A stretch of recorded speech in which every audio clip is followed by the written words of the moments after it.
Year 1850 को दिखाते हुए इस मूवी का स्टार्ट होता है। वहीं पर हमें एक राइटर दिखाया जाता है जो कि काफी फेमस था। वो राइटर इस जगह का नहीं था बल्कि वो यहाँ पर किसी से मिलने आया था। वो राइटर एक घर के डोर पर नॉक करता है, लेकिन उस घर में जो लेडी रहती थी वो उस राइटर को वापस जाने के लिए बोलती है क्योंकि वो समझ रही थी कि शायद वो कोई कस्टमर होगा। लेकिन वो राइटर उस लेडी को अपने बारे में इंट्रोड्यूस करवाता है कि मैं एक राइटर हूँ, ना कि कोई कस्टमर। वो लेडी फौरन समझ जाती है और दरवाजा खोलकर उस राइटर को अंदर बुला लेती है। वो राइटर इस घर में इस लेडी के हस्बैंड से मिलने आया था और इस लेडी के हस्बैंड का नाम थॉमस था, जो कि एक बूढ़ा इंसान था। यहाँ पर वो राइटर उस बूढ़े आदमी यानी थॉमस से कोई स्टोरी सुनने आया था, लेकिन जैसे ही वो राइटर थॉमस से मिलता है, थॉमस उसकी इंसल्ट करने लगता है कि क्या तुम पागल हो, इतनी दूर से सिर्फ मुझसे मिलने आए हो। लेकिन वो राइटर थॉमस के गुस्से को इग्नोर करता है। वो थॉमस को कहता है कि मैं आपके पास एक कहानी सुनने आया हूँ। यहाँ पर वो राइटर थॉमस को पैसों की ऑफर भी करता है कि अगर आप मुझे वो कहानी सुना दें तो मैं आपको अपने सारे पैसे दे दूंगा। ये कहते ही वो राइटर थॉमस के सामने अपने सारे पैसे भी रख देता है, लेकिन थॉमस इस ऑफर से साफ इनकार कर देता है और वो उस राइटर को कहता है कि तुम जाओ और गवर्नमेंट हिस्ट्री चेक करो, वहाँ पर तुम्हें वो कहानी मिल जाएगी। लेकिन वो राइटर थॉमस को कहता है कि मैंने वो रियल स्टोरी आपके मुंह से सुननी है, ना कि किसी गवर्नमेंट हिस्ट्री को चेक करना है। ये बात सुनकर थॉमस को राइटर पर गुस्सा आता है और वो उसे वहाँ से जाने के लिए कहता है। साथ साथ थॉमस ये भी कहता है कि मैं कुछ भी नहीं जानता। ये बात सुनकर वो राइटर अपसेट होकर वहाँ से जाने लगता है, लेकिन जो थॉमस की वाइफ होती है वो राइटर को वहाँ से जाने नहीं देती, वो उसका रास्ता रोक लेती है। थॉमस की वाइफ राइटर से माफी भी मांगती है उसके हस्बैंड के बिहेवियर पर। थॉमस की वाइफ राइटर को कहती है कि तुम उसकी किसी भी बात का माइंड मत करना, क्योंकि उस स्टोरी के बारे में थॉमस ने आज तक किसी को भी नहीं बताया, इवन मुझे भी नहीं। और यहाँ पर थॉमस की वाइफ खुद थॉमस के पास जाकर उससे रिक्वेस्ट करती है कि वो अपनी स्टोरी सुनाए और उस इंसिडेंट के बारे में जो उनके साथ पेश आया था। तो फाइनली थॉमस अपनी वाइफ की रिक्वेस्ट सुनकर स्टोरी सुनाने के लिए एग्री हो जाता है। दूसरी बात ये है कि वो लोग काफी गरीब थे, उन्हें पैसों की जरूरत भी थी, इस वजह से भी थॉमस को मानना पड़ता है। थॉमस उस राइटर को अपने पास बुलाता है और उससे कहता है कि मैं तुम्हें सिर्फ उतनी ही स्टोरी सुनाऊंगा जितनी तुम बर्दाश्त कर सकोगे, क्योंकि ये कोई आम बच्चों की कहानी नहीं थी बल्कि ये काफी दुखी कहानी थी। थॉमस बताता है कि ये मेरी लाइफ का एक ऐसा इंसिडेंट था जिसने मुझे चेंज कर दिया। और अब थॉमस अपनी कहानी सुनाना स्टार्ट कर देता है। ये ईयर 1820 होता है। ये उस वक्त की बात है जब समंदर में वेल का शिकार किया जाता था। अब क्योंकि वेल का ऑयल काफी महंगा था इसीलिए उसका शिकार किया जाता था। उस वक्त काफी लोग वेल के ऑयल का बिजनेस किया करते थे और ये चीज उनमें कोई नॉर्मल नहीं थी, बल्कि लोगों को तो वेल का शिकार करने का, उसका ऑयल निकालने का बहुत ज्यादा क्रेज था। इवन लोग इस बात पर बेट पे लगाया करते थे कि जितने भी शिप समंदर में जा रहे हैं उसमें से ज्यादा ऑयल कौन सा शिप लेकर आएगा। वहीं पर हमें एक पर्सन दिखाया जाता है जिसका नाम होता है ओवेन। ओवेन जो कि एक कंपनी के लिए काम करता था। ओवेन की एक वाइफ भी थी, इसका मतलब ये था कि वो अपनी लाइफ में बहुत खुश था। ओवेन जिस कंपनी के लिए काम किया करता था उनका काम भी ये था कि वो वेल्स का शिकार किया करते थे। जाहिर सी बात है ये कंपनी भी ऑयल हासिल करने के लिए ऐसा किया करती थी। ओवेन उस कंपनी के हेड से मिलता है। वो ओवेन को बताते हैं कि इस बार हम समंदर में वेल का शिकार करने के लिए अपना सबसे एक्सपेंसिव शिप भेजने वाले हैं। वो लोग ओवेन को कहते हैं कि उस शिप का ऑफिसर हम तुम्हें बनाकर भेजने वाले हैं। ये बात सुनकर ओवेन काफी अपसेट हो जाता है, क्योंकि इन लोगों ने ओवेन से प्रॉमिस किया था कि नेक्स्ट टाइम तुम ही कैप्टन बनोगे, लेकिन उन लोगों ने अपना वादा पूरा नहीं किया क्योंकि वो तो कैप्टन किसी और को बना रहे थे और जिसको वो कैप्टन बनाना चाहते थे उसका नाम जॉर्ज था। जॉर्ज असल में कंपनी के एक ऑनर का बेटा था। इस बार भी कंपनी के वो हेड्स ओवेन से प्रॉमिस करते हैं कि हम नेक्स्ट टाइम तुम्हें ही कैप्टन बनाएंगे। अब क्योंकि ओवेन एक काबिल इंसान था इसीलिए उसकी सैलरी बढ़ा दी जाती है और इसीलिए ओवेन उनकी ये बात मान लेता है और वो उन लोगों को कहता है कि मुझे रिटर्न फॉर्म में दो कि नेक्स्ट टाइम तुम मुझे ही कैप्टन बनाओगे। फिर हम देखते हैं कि ओवेन अपने सफर पर जाने के लिए तैयारियां वगैरह कर रहा था।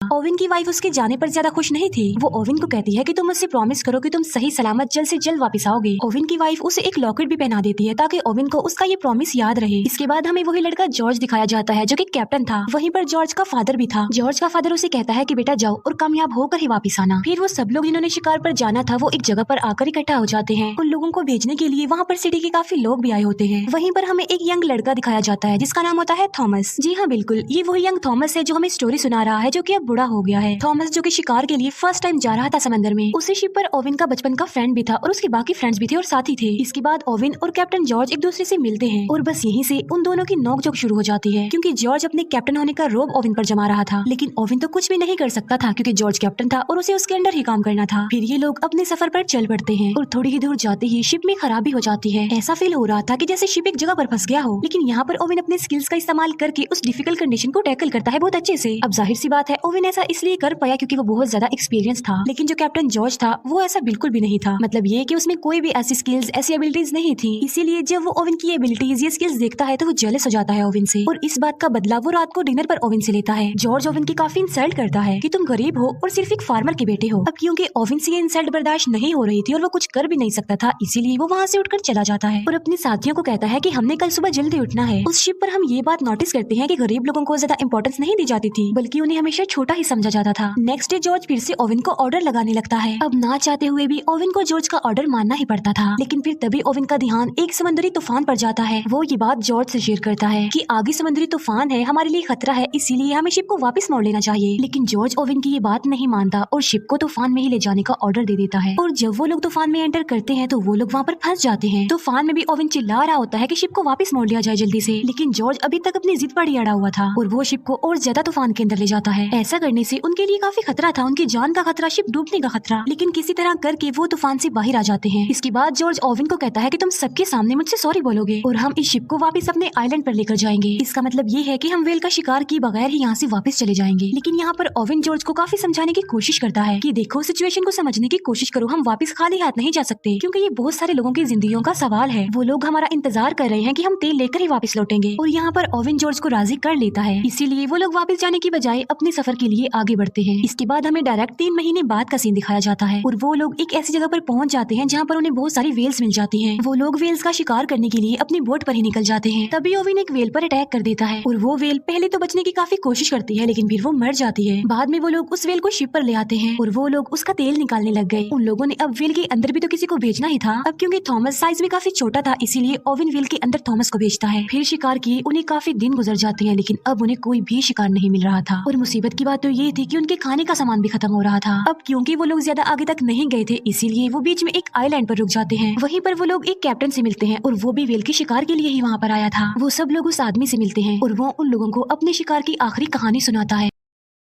वो बताता है कि हम समंदर के बिल्कुल बीचों बीच आ गए थे, जहाँ पर उनका सामना समंदर की सबसे बड़े वेल से हुआ और वो वेल बहुत ज्यादा लंबा और बड़ा था, जिसे ग्रेट वेल कहा गया है। लेकिन ग्रेट वेल ने उनके शिप पर अटैक कर दिया, जिससे उनका शिप डिस्ट्रॉय हो गया, जिससे कैप्टन का एक हाथ और एक बाजू टूट गया और उसके बाकी साथी भी मर गए। लेकिन वो लोग उसकी बातों को सीरियस नहीं लेते। वो सोच रहे थे कि ये कोई मनगढ़ंत कहानी सुना रहा है, इसीलिए वो कैप्टन वहाँ से चला जाता है। लेकिन अब इन लोगों के दिल में लालच आ गई थी कि हमें भी उस जगह पर जाना चाहिए जहाँ पर वो ग्रेट वेल है। इसके बाद वो उस लोकेशन पर जाने के लिए आगे बढ़ते हैं। फिर हमें डायरेक्ट 14 महीने बाद की कहानी दिखाई जाती है और इतना ज्यादा सफर करने के बाद फाइनली वो उस जगह पर पहुंच जाते हैं जिसका उस कैप्टन ने इन लोगों को बताया था और जहाँ पर वो ग्रेट वेल था। वो सब लोग अपने अपने हथियार लेकर, बोट्स लेकर उस जगह पर जाने लगे। अभी वो लोग आगे बढ़ ही रहे होते हैं कि ओवेन की बोट पर कोई अटैक कर देता है, जिसकी वजह से वो लोग बोट से गिर जाते हैं। और यहाँ पर वो लोग फर्स्ट टाइम अपनी आंखों के सामने इतना बड़ा वेल, वो ग्रेट वेल देखते हैं। ये बिल्कुल वैसा ही वेल था जैसे उस कैप्टन ने स्टोरी सुनाई थी, लेकिन वो ग्रेट वेल फिर वहाँ से जाने लगी। लेकिन ओवेन के जो बाकी साथी थे वो अभी तक बोट में ही बैठे हुए थे, इसीलिए मौके का फायदा उठाकर वो एक वेल पर अटैक कर देते हैं, जिससे वो वेल को तो मारने में कामयाब हो जाते हैं। लेकिन उन्हें ऐसा करता देख वो ग्रेट वेल देख लेती है, इसीलिए वो सीधा आकर उनकी शिप पर ही अटैक कर देती है, जिसकी वजह से शिप डूबने लगती है। जॉर्ज भी बोट में बैठा हुआ ये सब कुछ देख रहा था, इसीलिए वो उस वेल को वहीं पर छोड़कर वापस अपने शिप की तरफ आने लगता है। अब क्योंकि उनका शिप डूबने लगा था, तो इसीलिए जॉर्ज सबको ऑर्डर देता है कि वो शिप को छोड़ दे जल्दी से। वो सब लोग अब बोट्स में आ गए और जितना भी खाना पीना उनके हाथ लग गया था वो उसे ले लेते हैं। इसके बाद नेक्स्ट मॉर्निंग हम देखते हैं कि वो वहाँ से निकलने के लिए समुद्री मैप को देख रहे थे, लेकिन उन लोगों का वहाँ से निकलना अब काफी मुश्किल हो गया था, क्योंकि वो लोग फिर से एक समुद्री तूफान में फंस चुके थे। इसी तूफान में ओवेन का बचपन का फ्रेंड भी काफी इंजर्ड हो जाता है। अब आहिस्ता आहिस्ता दिन गुजरने लगे। ओवेन अपनी जख्मी फ्रेंड की मदद किया करता था, जबकि ओवेन के बाकी साथियों को वो सिर्फ बोझ ही लग रहा था और कुछ नहीं। इसके बाद हमें 1 महीने बाद की स्टोरी दिखाई जाती है, जहाँ पर इन लोगों के पास अब खाना भी खत्म हो गया था। उनकी हालत इतनी ज्यादा खराब हो गई थी कि अनकरीब वो मरने वाले थे। लेकिन तभी उनके एक साथी को जमीन नजर आ जाती है, इसीलिए उन्हें थोड़ी तसल्ली हो जाती है और वो उस जमीन की तरफ जाने लगते हैं। अभी वो लोग बस किनारे तक पहुँचने ही वाले होते हैं कि ओवेन को वहाँ पर कुछ फील होता है, और वो कोई और नहीं बल्कि ग्रेट वेल थी,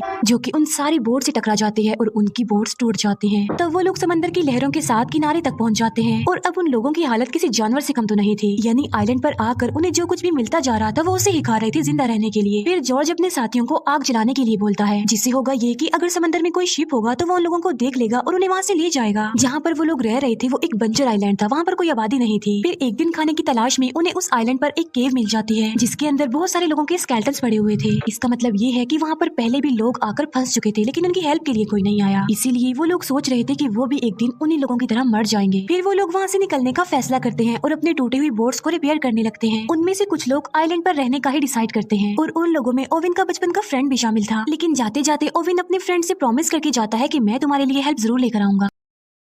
फिर इसके बाद हमें 48 दिन बाद की कहानी दिखाई जाती है और उन लोगों का काफी बुरा हाल था। खाए पिए बगैर वो लोग बहुत मुश्किल से ही जिंदा थे। और फिर हमें दिखाया जाता है कि उनका एक साथी मर जाता है। तब ओवन का एक फ्रेंड उसकी डेड बॉडी को समंदर में फेंकने वाला था, लेकिन फिर वो लोग एक काफी अजीब चीज डिसाइड करते हैं। वो डिसाइड करते हैं कि हम इसको फेंकेंगे नहीं बल्कि हम इसको खा लेंगे। अब क्योंकि ऐसा करना तो उनके लिए काफी मुश्किल था, लेकिन इसके अलावा उनके पास और कोई ऑप्शन भी तो नहीं था। सब लोग इस बात की वजह से काफी अपसेट भी होते हैं, लेकिन जिंदा रहने के लिए अब उन्हें कुछ तो करना ही था ना, क्योंकि वो एक ऐसी सिचुएशन में फंस गए थे कि वो बिल्कुल बेबस थे। इसीलिए वो अपने उस फ्रेंड को खा लेते हैं और कहानी फिर वापस से प्रेजेंट टाइम में आ जाती है, जहाँ पर हमें बूढ़ा थॉमस दिखाया जाता है। जहाँ पर थॉमस काफी दुखी था कि उन्हें अपने ही साथियों की डेड बॉडी को खाना पड़ा, लेकिन तभी ओवन की वाइफ भी वहाँ पर रोते हुए आ जाती है। वो अपने हस्बैंड की दुख भरी कहानी सुनकर और ज्यादा दुखी हो गई थी। फिर वो थॉमस को कहती है कि इसकी आगे की स्टोरी सुनाओ। फिर उस इंसिडेंट के बाद 1 महीने बाद का सीन दिखाया जाता है, जहाँ पर ये लोग अभी तक समंदर में फंसे हुए थे और वहीं पर भटक रहे थे। अब क्योंकि भूख की वजह से उनका काफी बुरा हाल था, इसीलिए वो मजबूर होकर सरवाइव करने के लिए आपस में ही एक गेम खेलते हैं, जिस गेम में अगर कोई हार जाता था तो उसे मार दिया जाता था और बाद में वो सारे साथी मिलकर उसे खा लेते थे। फिर एक दिन वो कैप्टन जॉर्ज हार जाता है। जॉर्ज अपने कजन को गन देकर कहता है कि तुम मुझे शूट कर दो और मुझे मार डालो, लेकिन जॉर्ज का वो कजन उसे शूट करने की बजाय खुद को ही शूट कर लेता है और बाकी लोग उसे खा लेते हैं। फिर एक दिन उन्हें फिर से वही ग्रेट वेल दिखाई जाती है। तब ओवेन उस वेल पर अटैक करने ही वाला होता है कि तभी ओवेन उस वेल की आंख देख लेता है, इसीलिए ओवेन उस वेल पर अटैक नहीं करता और वो भी वहाँ से चली जाती है। फिर काफी दिन बाद एक शिप दिखाया जाता है और उस शिप के लोग जॉर्ज की बोट को देख लेते हैं, इसीलिए वो लोग उनकी हेल्प करते हैं। और जब शिप का कैप्टन ये देखता है कि बोट में इंसानी हड्डियां पड़ी हुई हैं, तो वो काफी शॉक्ड रह जाता है। और वो बोट जिसमें ओवेन और थॉमस थे वो तो दूसरी बोट से अलग हो चुकी थी। ओवेन और थॉमस का काफी बुरा हाल था, वो मर रहे थे, लेकिन फिर तभी ओवेन की नजर एक शिप पर पड़ती है और वो हेल्प के लिए उस शिप को बुला लेते हैं और फिर इस खतरनाक सिचुएशन से वो बाहर आ जाते हैं। फाइनली उन लोगों को बचा लिया जाता है और कुछ दिनों बाद उन्हें उनके घर पर लाया जाता है, जहाँ पर सिटी के लोग उन लोगों को देखकर काफी हैरान रह जाते हैं, क्योंकि उन्होंने तो एक्सपेक्ट किया था कि ये तो कब से ही मर चुके होंगे। वहीं पर ओवेन की वाइफ भी उसके लिए वेट कर रही थी। ओवेन की वाइफ जल्दी से उसके पास आती है और वो दोनों मिलते हैं। फिर उसी दिन ओवेन और थॉमस मिलते हैं, जहाँ पर ओवेन थॉमस को निशानी के तौर पर अपने वेल पिन दे देता है। इसके बाद कंपनी के लोग ओवेन और जॉर्ज को बुलाते हैं उनसे स्टोरी सुनने के लिए, जो उनके साथ समंदर में बीत चुका। अब क्योंकि उनकी बात पर बिलीव तो किया जाने वाला नहीं था, इसीलिए ओवेन वहाँ से जाने लगता है। ओवेन जाते जाते जॉर्ज को कहता है कि तुम अपने कैप्टन होने का फर्ज अदा कर दो, इन्हें सब कुछ सच सच बता दो। जहाँ पर जॉर्ज पहले तो झूठ बोलता है, लेकिन फिर वो सारी बात सच बता देता है। लेकिन कंपनी के जो लोग होते हैं वो कोई मनगढ़ंत कोई झूठी कहानी ही बता देते हैं। इसके बाद हमें फिर से ओवेन दिखाया जाता है। अब क्योंकि ओवेन को अ काइंड ऑफ नई जिंदगी मिली थी, इसीलिए वो अपनी न्यू लाइफ का बड़े अच्छे से स्टार्ट लेता है और वादे के मुताबिक उसने उस आइलैंड पर अपने फ्रेंड के पास कोई बोट भी भेज दी। लेकिन अब काफी देर हो चुकी थी, क्योंकि ओवेन का फ्रेंड मर चुका था। और यहाँ पर थॉमस की कहानी कंप्लीट हो जाती है। कहानी सुना देने के बाद थॉमस उस राइटर से पूछता है कि क्या तुम इस कहानी को दुनिया के सामने लाओगे, जिस पर राइटर कहता है कि जी हाँ, लेकिन मैं इस स्टोरी को एक ऐसा मोड़ दूंगा जो कि रियल इंसिडेंट पर बेस्ड होगी। इसके बाद हमें काफी महीनों बाद का सीन दिखाया जाता है, जहाँ पर हम देखते हैं कि उस राइटर ने बुक लिख दी और वो काफी फेमस भी हो गया। और इसी के साथ ये मूवी यहीं पर एंड हो जाती है। Thank you for watching.